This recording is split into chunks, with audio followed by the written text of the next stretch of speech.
Continuing in chapter 52, trying to understand Malchus of Atzilus. Anybody has visited recently? The world of emanation, not creation, beyond, is sorry, Vilma, if you could mute yourself, please. Oh, there you go. Okay.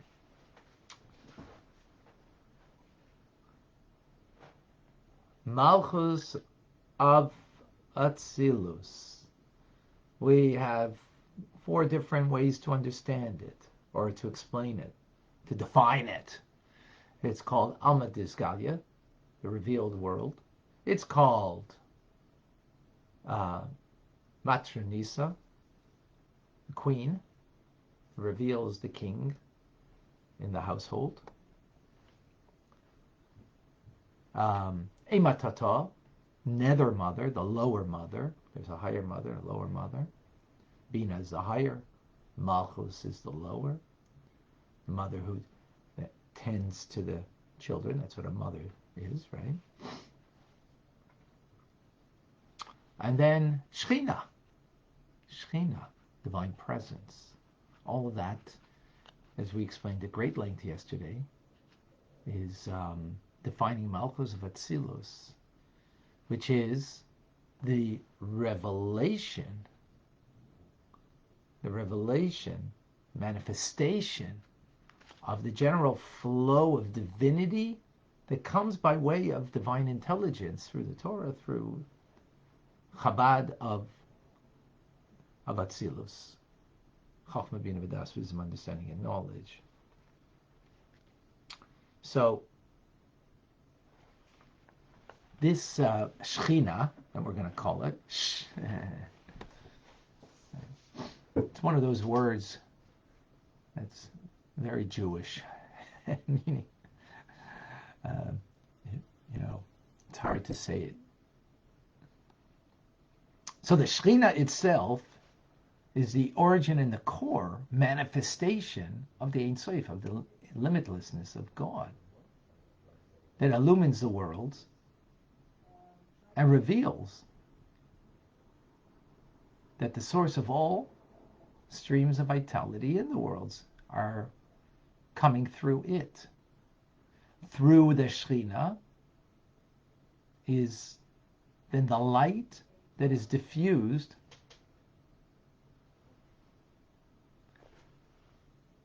and radiates from the sun. So the metaphor being, there's the sun, and then the light that diffuses from it. Concerning the Shechinah itself, which is the source of vitality for the worlds, the world cannot endure it.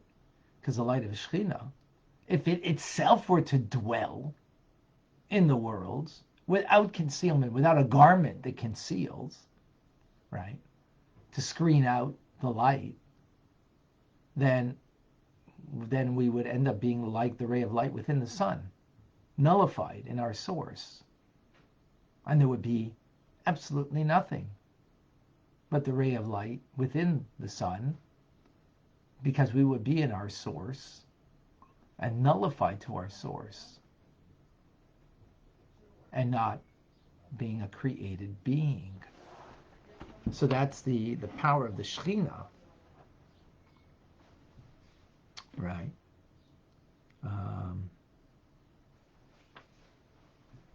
That it is it itself what it is, and then in its function of what it does is to mitigate that light, right, of the Ein Sof, in order to create in all the worlds, to be part of the creative process.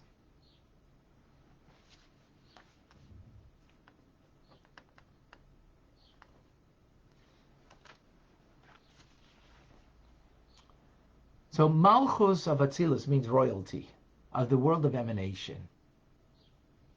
Royalty, a king,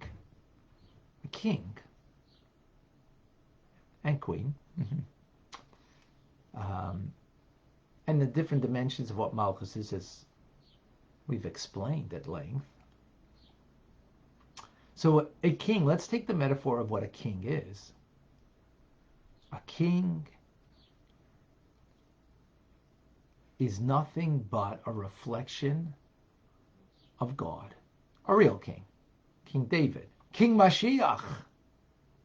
Nothing but a reflection, a manifestation of the Ein Sof of God. That's what a king is. A real king. And not Henry VIII. Or, but a real king. So what they are is so powerful, so unbelievable. We can't see what that king really is. And by the way, who are kings? Holy people.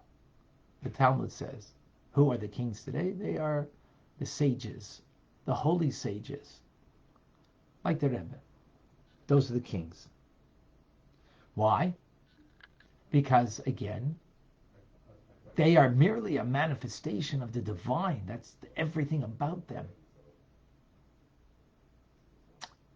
So that's who they are. But there's who you are and what you do. What do they do? Well, they take that divine manifestation that they are and they condense it, conceal it, hide it in order to bring it down, to be able to influence, inspire, help another person. Who they are, though, is beyond what we can imagine. They're reflecting, they're like the sun. Right? Meaning that's, you look at the sun, it's cloudy day here, but if you were able to look at the sun, it's blinding. So the righteous are blinding. We don't perceive really what they are. Right. But their function is to take that light that they are, the manifestation of the Ein Sof that they embody, and to bring it down and to share it. That's their function, is to take that light of God, a king, and to bring it down to bring blessings, guidance, the teachings, just the gaze of the righteous and another, to bring vitality to each and every one of us. Right? Because that's the function of the king, is to be there for the people. His whole purpose is for the people. That's a real king. Where does that come from? That's the idea of Shechinah. That's the idea of Malchus of Atzilus. So that is the metaphor for us to understand how it works in the divine order of things. Because there's God and godliness. So there's, God and the king, who's the embodiment of godliness. So God is Ein Sof, and then there's godliness, which is Shechinah. That is a manifestation of that infinite of God, manifesting it. They are the embodiment. The king is the embodiment of that. The Shechinah is the embodiment of that. And yet from that embodiment, if they were merely to give that, the king would give us nothing. It'd be over our heads. It would nullify us. It would blow us away. And we wouldn't appreciate or be sustained. It's not sustainable. So what does the king do? What does the Rebbe do? He takes that light of God and contracts it, condenses each according to what the person needs. And that's what a king is there, to serve the people, each in accordance to their spirit, in their particular needs. Not just as a general group, the populace. I'm talking about real king. right? The Rebbe. Our, the Alter Rebbe. Our Rebbe. Right? That's what they are. And therefore they give to each and every single one. So that's what the Rebbe did by dollars. We pass by and the Rebbe gave blessings and guidance in a few words, just in a few words. That was so individualized that we just think, oh, it's just, he's giving this to everybody. No. The dollar is special for you. The blessing is special for you, even though he might have said the same thing to the other person. No. It's not. Because that's all the idea of what Malchus of Atzila is. And we saw that, by the way.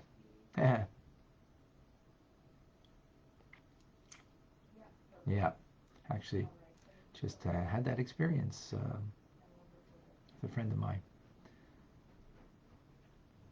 But in any case, the point to bring out over here is the Shechinah, analogous to the sun, is too powerful to come down to create as is, nullify us. It needs to be concealed and needs to have the garments to take the light and reduce it in order that we can contain, that we can receive the vitality in a manner that is sustainable, that keeps us being independent individuals, at least in our own estimation, that is in accordance to us and our needs. Okay, questions?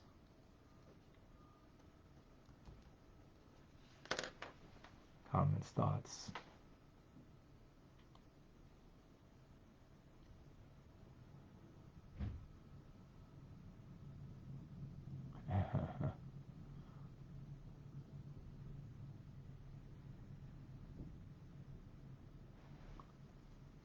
Okay.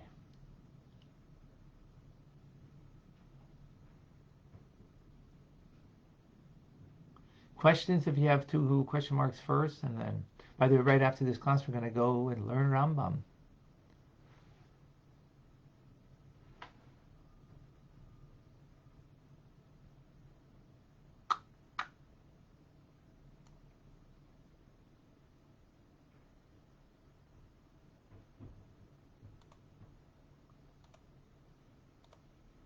By the way, people are trolling and putting up things about other religions. It's not very respectful. And it's going to be deleted. It is deleted. So, maybe it makes you feel good, but you're not being good. You're not really. It's not being good. So just, able to have some self-control. And just, if you're here, be here for what we're providing. And if you don't want, that's okay. I have no problems with that. None at all.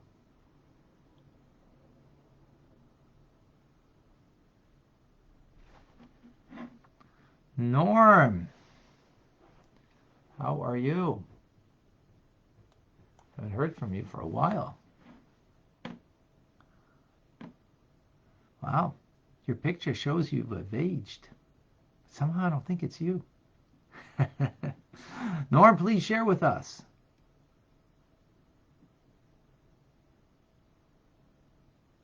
Don't hear you. Oh. Hello? You didn't hear me, right? No, now we do. Okay, I turned off my Bluetooth, which unsuccessful Bluetooth. So good morning, and thank you so much for having me.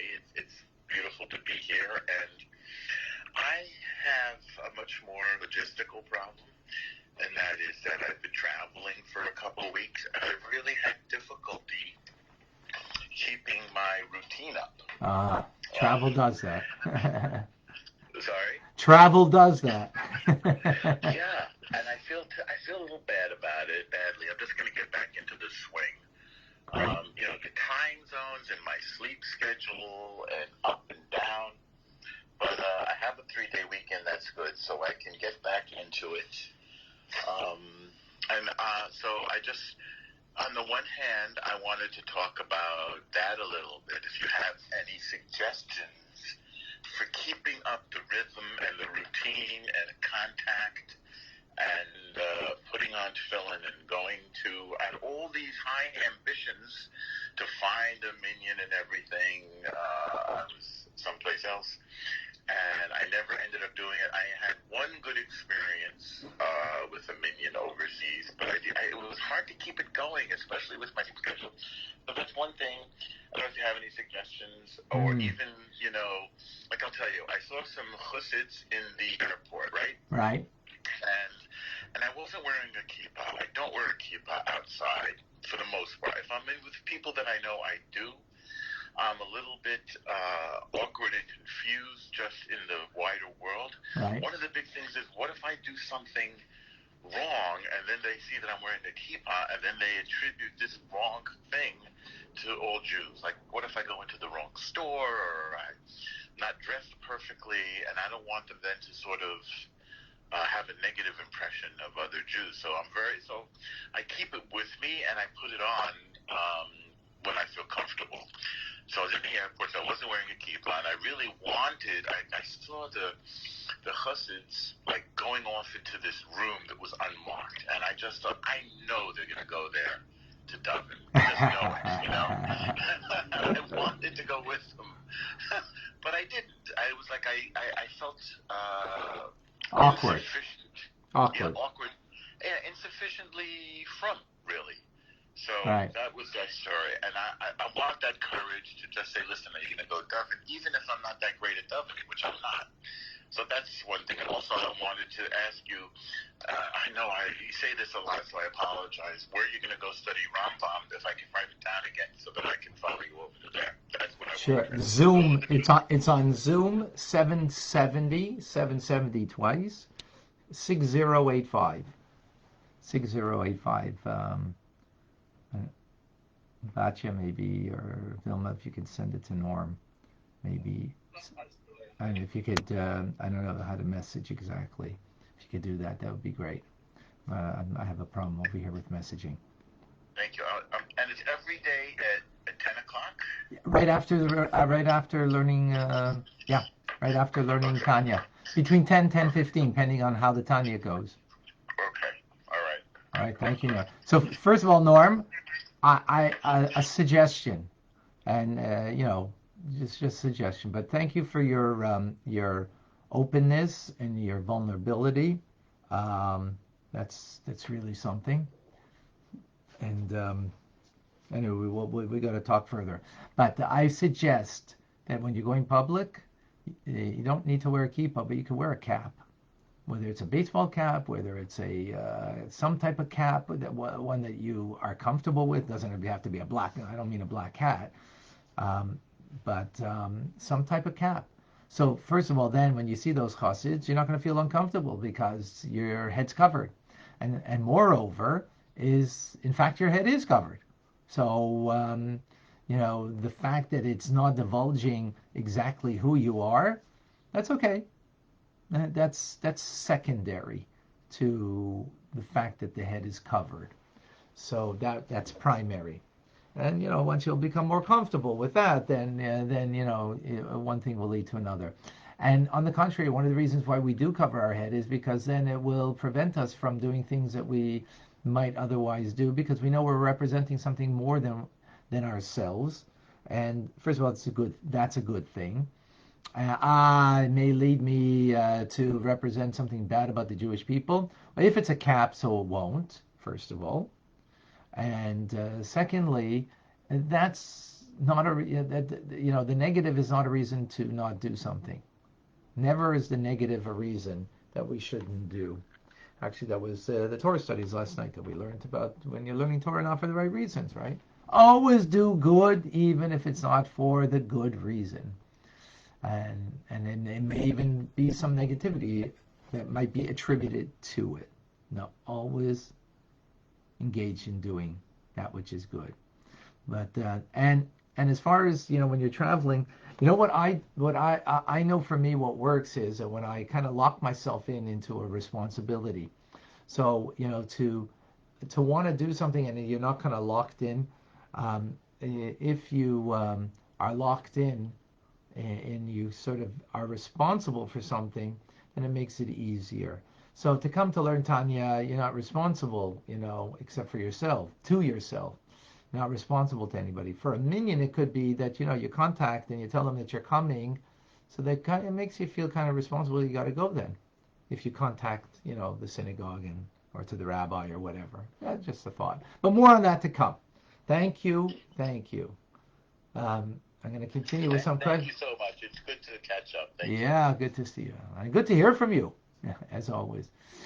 Jane, is it right to think that the act of concealing is also the attribute of humility? Very good, Jane. Yes, it is. Absolutely. Yeah, very good. We'll speak more about that. Very good. Andrew, does the highest light reach us through the Shechinah, through our mitzvah, tshuva, and prayer?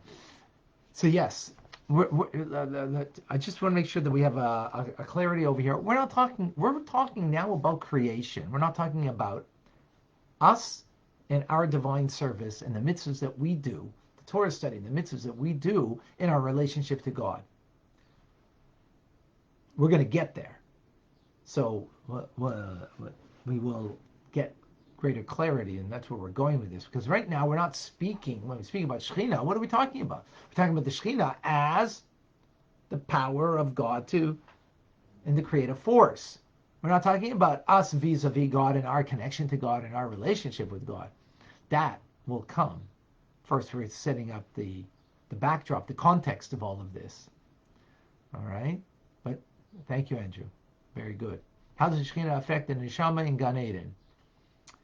A very small ray of the Shekhinah is in Gan Eden, where it is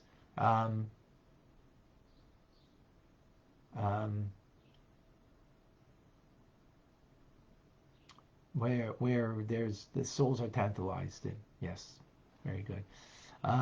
Dr. Zev, he should have a refuah shlema. A refuah shlema.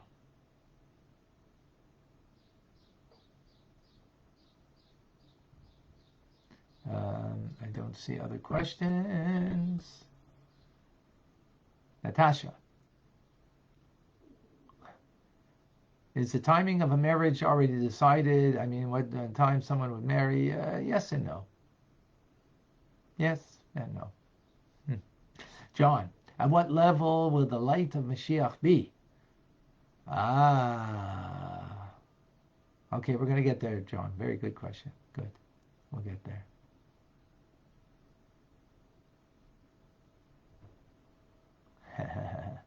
Thank you, Diane.